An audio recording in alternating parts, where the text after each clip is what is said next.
Hey everybody, we spent 7 days cruising 2 different cruise lines, back to back, boarding one ship the same day that we left the other one.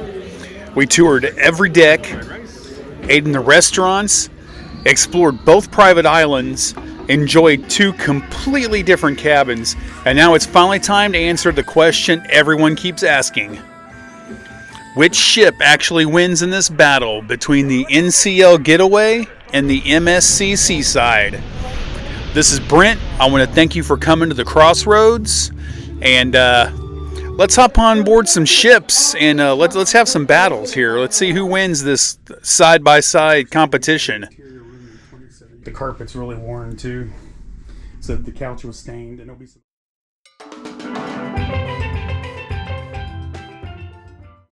Hey everybody, this is Brent, and welcome to Brent's Crossroads. So we are finally at the culmination of the side-to-side challenge between the NCL Getaway and the MSC Seaside. So I've done a video on each ship. It went through things like outdoor spaces, specialty dining, included dining, entertainment, common areas, everything that there is to do on the ship. So, how did it go? This isn't based on internet reviews. This isn't based on the ship's reputation. It's based on what I experienced on my adventure on these 2 ships. Everything shown was filmed within the 1-week period, the 7 days on the 2 ships. Just me, the same ports, same weather, same expectations, and I graded them all the same with the same categories, and to make sure that everything in this comparison is fair. So, how did they fare? Let's jump into the video and find out.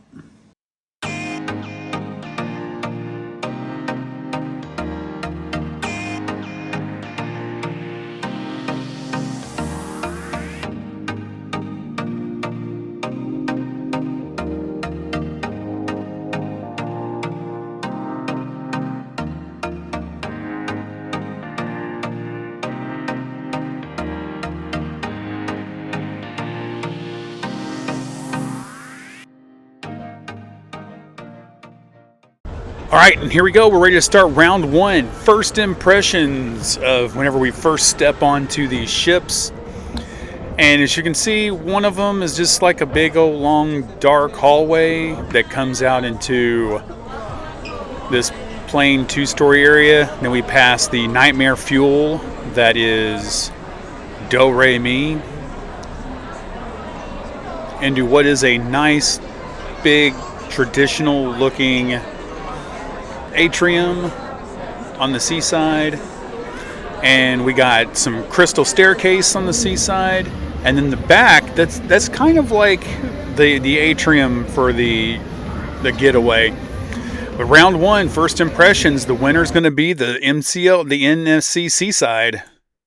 All right, so now we are going to head into round number 2, and as you can see, we are going to the rooms.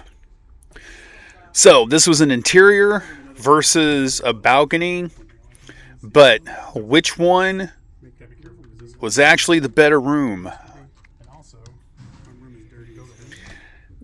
Both of them were kind of typical. As you can see, on the MSC, you have to pull, just like on the Jubilee, there was issues with the door not closing all the way where you had to pull it.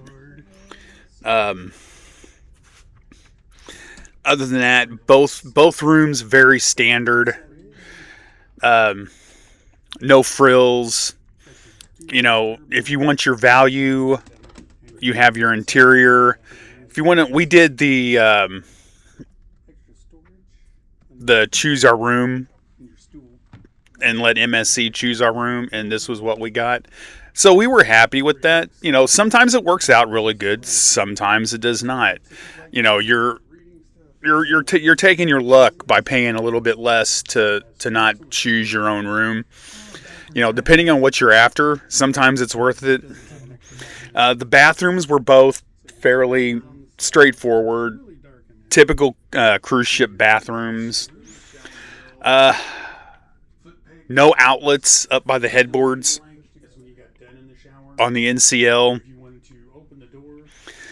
That kind of sucked because it pretty much forced us to sleep at the opposite end, to put our pillows at the foot of the bed and sleep that way so we could have our phones next to us.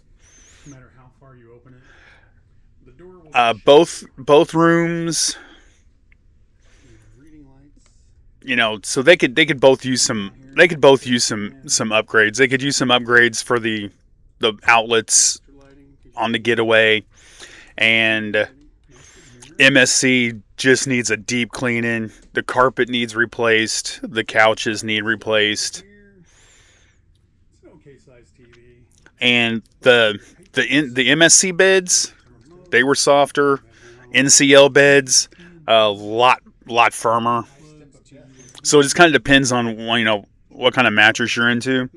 If you like firmer, the NCL is a good one. If you like your mattress a little bit softer, then the MSC.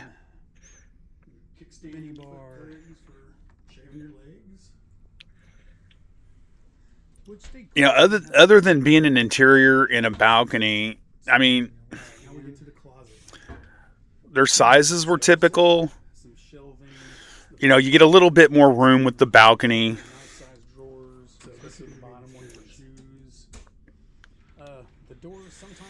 But room, it's a draw.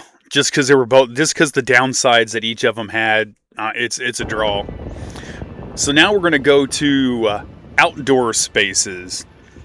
And this is where a cruise ship can really start to differentiate itself from the pack and what's going on. As you can see, top of the screen, that is the NCL main pool. Bottom of the screen, the MSC main pool area. A lot more room to move around. A lot more room for loungers around the pool on the Seaside. A lot tighter. Then you had some lounging areas up here above the pool area on the Seaside. But then you have this very large sun deck on the Getaway, which does kind of make up a little bit for not having a lot around the pool. But then that's just it, though. There's nothing else there. It would just be loungers, and that's all. No water, no anything else. Just bake in the sun. Now, this is one thing where NCL had a leg up, and this was the Spice H2O. Your adults only. Even though the hours that it was adults only was really minimal, it's still a spot that the Getaway had. So rounds 3, outdoor spaces, MSC Seaside. Just for the space, there's a lot more space. Now we're going to go to one of the important ones, the dining options. And this is going to be the included in the specialty. So your food that's included with your fare, your cruise fare, and the stuff you have to pay extra for. This was one of the best free meals, included meals I've had. That was Shanghai's. And then, but MSC has some great buffet food. Their pizza is fantastic. Their pastries are fantastic. Their breads are fantastic. The winner's the Getaway. There's just a bigger choice. And I'll explain more later at the end of the video. Now we're going to go to the next category, which is your entertainment and bars. And the bars on both of them were both pretty basic. There weren't many themed bars. The entertainment on both ships was fantastic. You had the Michael, you had Fleetwood Mac, you had Queen, and then we had this dude here who really liked to do magic with lamps. I felt like I was in a retirement home. This is another show from the Getaway. And then the parties. The glow party versus the white party. The white party blew the glow party away. The glow party was shoehorned into that little H2O, the Spice H2O, and then that huge deck had the white party, and people were just most into the white party. And then we had Sid Norman's, like, versus the Haven Lounge. You know, good venues to catch things. Both good places to catch bands and music. Bars, like I said, most of the bars were just pretty nondescript. It's a draw. The entertainment evened out. The bars being average both evened out. So now we're going to go to the next category, which is the activities. And this is going to be like, you know, your shows to do on the boat, different things you can do. You know, they both have water slides. Man, one thing that the NCL had, the water slides were really good. But then on the Seaside, you had the zip line. This is me doing the zip line at Ocean while we were in port at Ocean Cay. You get some fantastic views of both the top of the ship and of the port. And NCL, you know, after you also have the ropes course, which is really cool.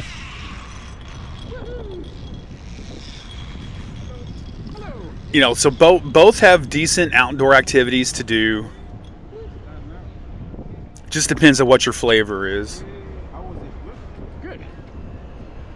It's been quite a few. The kids sections, you know, this is the kids splash pad here in the first screen for the Getaway. Second screen is the Forest Aqua Venture Park. And then you have, you know, hot tubs. But winter is the MSC Seaside for round number 6 for activities. There was just more to do. And I really like the zip line. So now we're going to do the private islands. Here we go, round number 7. We're getting toward the end of the fight. Both of them had, you know, your signature lighthouses. So we're going to start off with NCL's Great Stirrup Cay. Or Key, however you pronounce it. We'll leave that up to you. The water, the beaches are really nice. It's a really nice area. They're continuing to improve and upgrade Great Stirrup Cay. This fall, the water park is supposed to open. The pier, to where you don't have to tender anymore, is supposedly, if it's not open yet, it should be really, really soon. So if you're taking a cruise there, like in the near future, hopefully you'll have the pier. It'll make your experience at Great Stirrup Cay a lot better. The food is pretty good. There's not that many bars. There's only a couple of bars, but you have nice, easy beaches. The snorkeling's good. They have a really nice pool. And the pool area is huge. There's lots of seating options, lots of cabanas you can rent. The food's average. It's your typical island, private island fare. You know, jerk chicken, hamburgers, hot dogs, pizza, cookies, brownies, different salads, things like that. The pizza's all right. And now we're going to talk about MSC's Ocean Cay, which is, it's all beaches. There are no pools, and there's different beaches according to what you like. Like there's waves on Lighthouse Beach. The lagoon here is more like a pool because of where it sits. There's not any waves. It's really calm. Sunset Beach has bigger waves. So there's a little bit of everything depending on what you like for your waves. The food, you know, they had things like barbecue glazed pork, fries, corn. You know, they also had, you know, hamburgers, hot dogs. But one of the things they had on their lighthouse is this fantastic lighthouse show.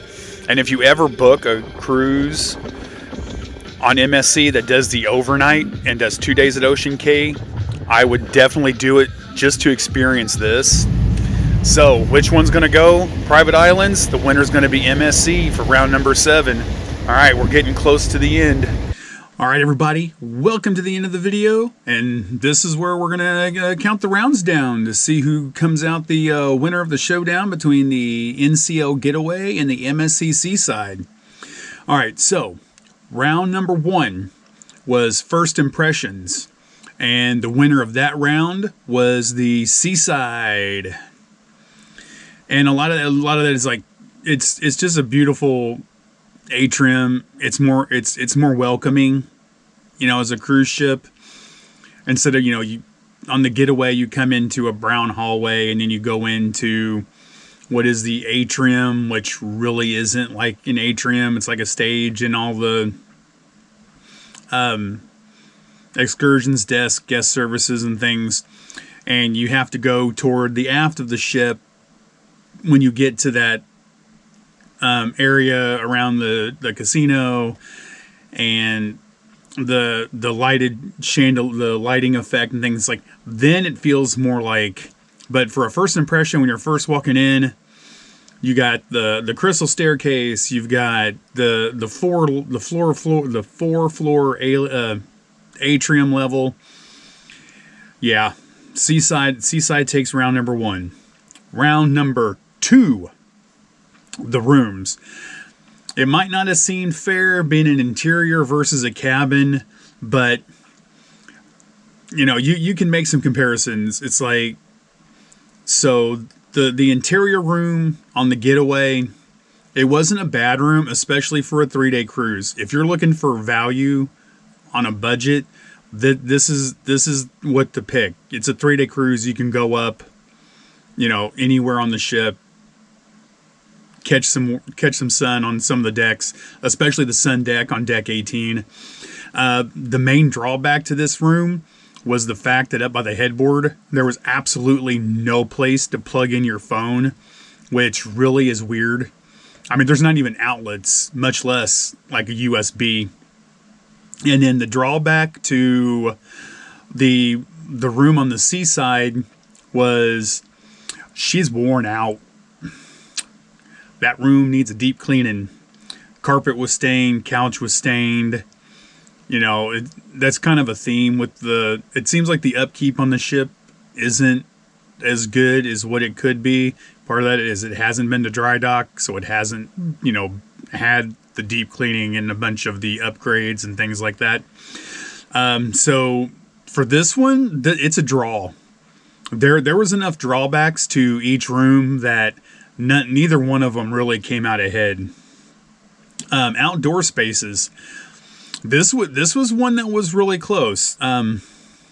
You had a lot more room on the decks on the Seaside. The Getaway was more compact in areas up on the deck, but to make up for the area around the pool, you had the sun deck. And you had sitting area, you had lots of wide areas around where you get up to the ropes course and things like that. Plenty of space, just it's kind of spread out. On the Seaside, there's a lot of space available midship around the pool. It's a lot bigger pool. Outdoor spaces, Seaside wins that round. Number 4, dining options. I'm going to start off with the Seaside, talking about that one. Like we said earlier in the video and like the tour videos, their dining options are very limited. As far as your included dining, you have your 2 MDRs and you have your 2 buffets. As far as included dining, that is it. There's no other. But when you get to the specialty dining, you have Ocean Cay Seafood, Butcher's Cut, the steakhouse, and there's still just not a lot of variety, in Pan Asian, which I did the review video on, and it's just there's not a lot to choose from. The Getaway, on the other hand, besides, they had Moderno, they had La Bistro, they had teppanyaki, as far as your specialties, they had Cagney's, and for your included, besides the 3 MDRs, because they have 2 smaller ones and then the main MDR, and then you also had your buffet, and they also, your Shanghai's noodles, that is included.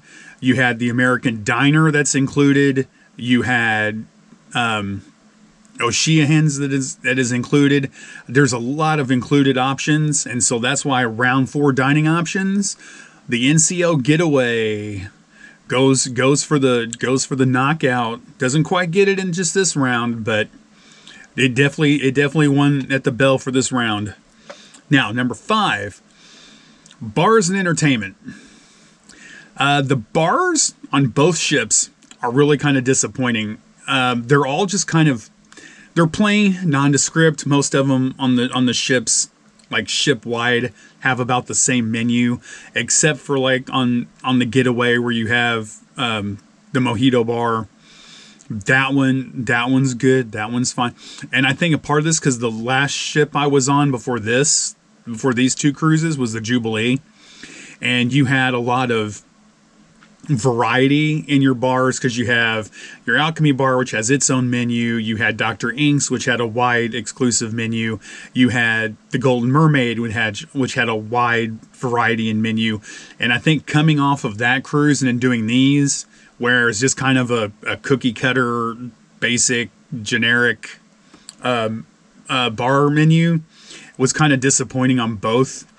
And it's kind of disappointing that, the theming was just, the theming for both the bars just kind of lacked. There's not like, on the Jubilee, there's the Red Frog Tiki bar, and compared to just any Carnival ship or some other cruise lines, it was really just disappointing.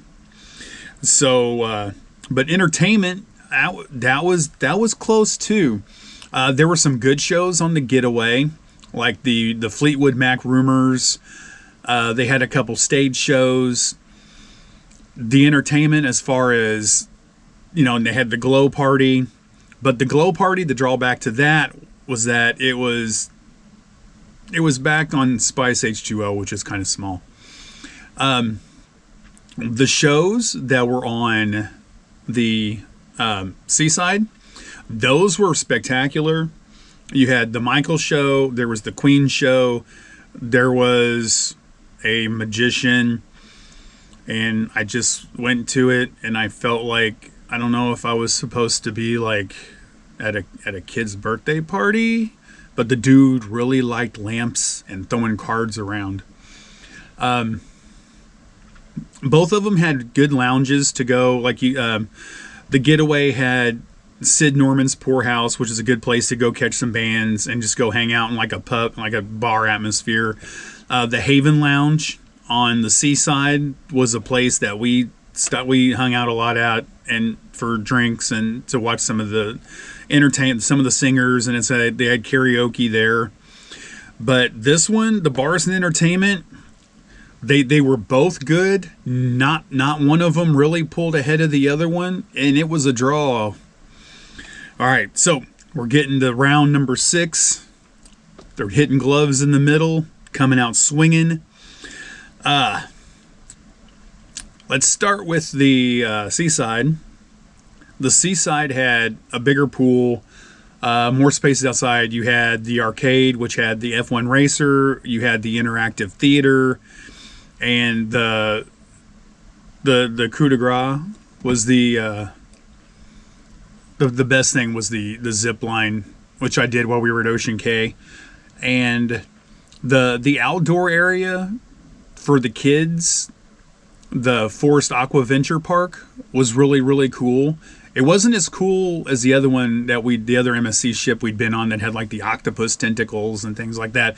But it was a cool thing.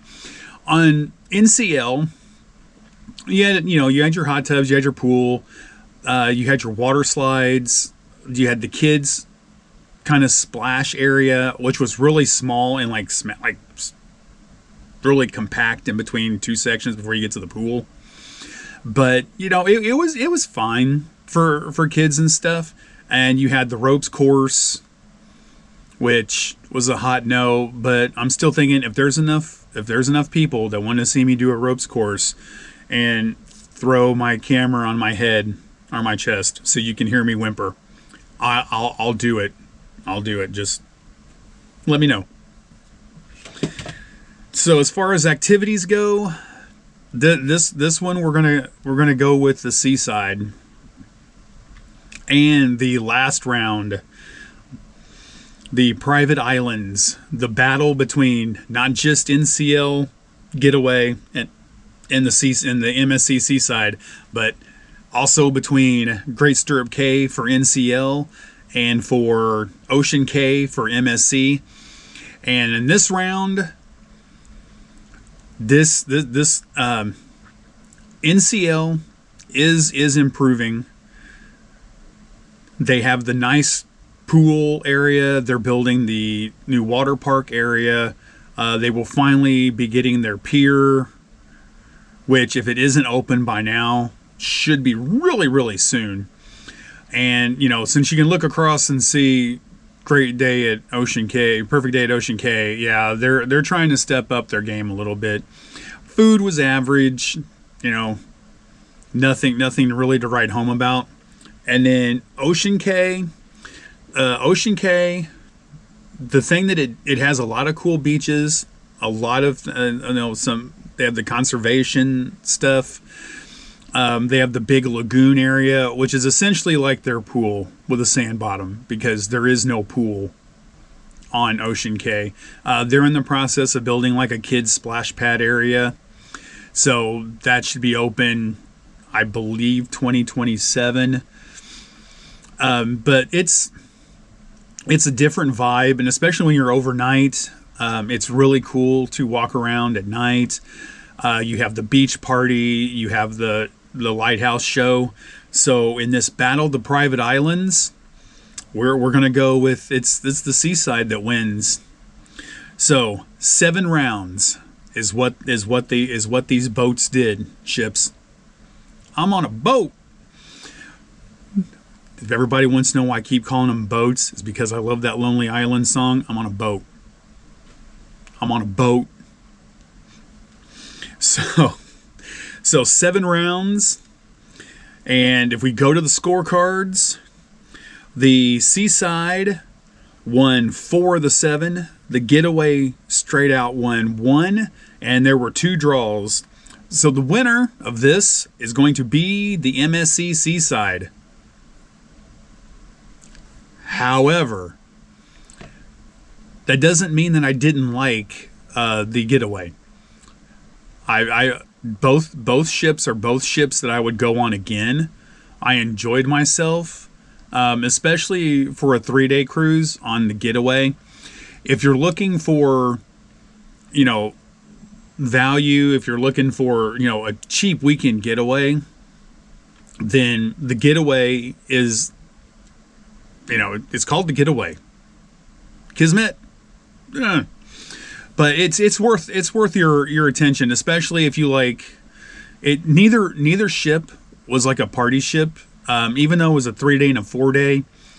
Neither crowd felt like a booze cruise, which defied my. I was expecting that for being 3 and 4-day cruises, but no, they were.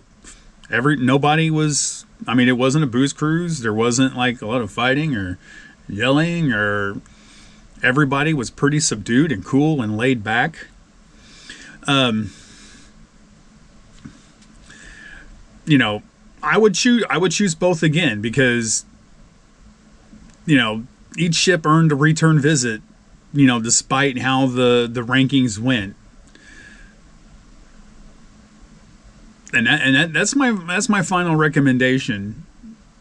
I'm not saying necessarily that the Seaside was absolutely like perfect and that much better, or the Getaway was really that bad. You know, in a tit for tat kind of thing. It's like, yeah, the Seaside might have come out ahead, but, you know, do your research. You know, examine what, you know, both ships. Take a look at what you're after and what you're looking for, and, you know, hit the tours. Hit the tour videos. And I'd like to thank everybody for stopping by. And be sure to check out all the videos in the series for the side-to-side challenge. And I'm gearing up for another side-to-side challenge, as well as some other fun, exciting cruises.